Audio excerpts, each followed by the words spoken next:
They're calling him Lion Brian, amongst other names, but will NBC stand by their man, or will Wiliiams join the network's list of high-profile discharges? Hello, everybody. I'm Louis Aguirre. And I'm Thea Andrews. Plus, it is Grammy weekend, and I'm with former winner Jennifer Hudson. And Kelty is with this year's three-time Grammy nominee, Ed Sheeran. But back to the latest public relations nightmare for NBC. As journalists take sides on Wiliiams' war zone confession, we go inside the Peacock's colorful history of crisis control.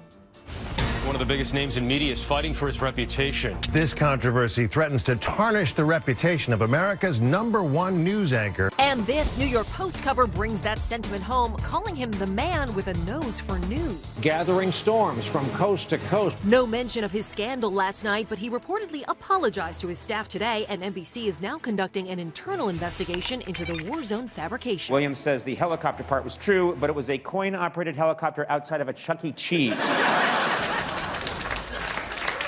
But to be fair, it was in a very bad part of Connecticut. Yes. A telling late-night joke last night from Conan back in 2010. He was at the center of his own NBC controversy, which he recalled to 60 Minutes. It was like a marriage breaking up suddenly, violently, quickly, and I was just trying to figure out what happened. I just want to say I couldn't be happier. You were the only choice. You were the perfect choice. Less than 1 year after Leno publicly passed the Tonight Show torch to Conan in 2009, NBC canceled Jay's fated primetime show and moved him back to his old time period.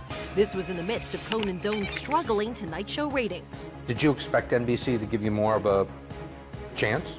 Absolutely. Yes. Ironically, Conan's ratings soared with people tuning in to see him take on Jay and the network.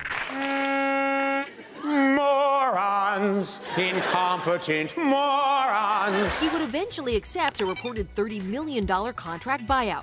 Many of his Team Coco fans felt the head of NBC at the time, Jeff Zucker, stole the show away from him. I do wish these people well. Jeff Zucker was quoted as saying, at the end of the day, the viewers voted, and they didn't like Conan as the host of The Tonight Show.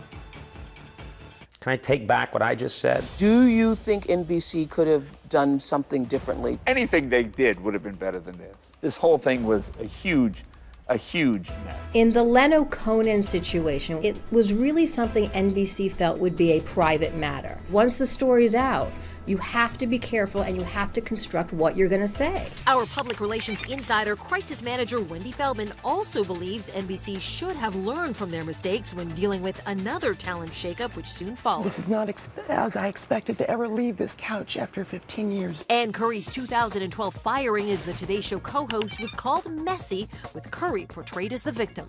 I'm sorry I couldn't carry the ball over the finish line, but man, I did try. Ann Curry's outing was messy because there were so many rumors about it. Was it a fight with Matt Lauer? Was it management didn't like her? Was she to blame? And those were never addressed. Previously the morning show leader for 16 consecutive years, Today has never bounced back from that PR disaster. To avoid losing their #1 spot in nightly news, Feldman says this has to happen now. Brian Wiliiams needs to really do a sit-down interview, maybe on the Today Show, and come clean.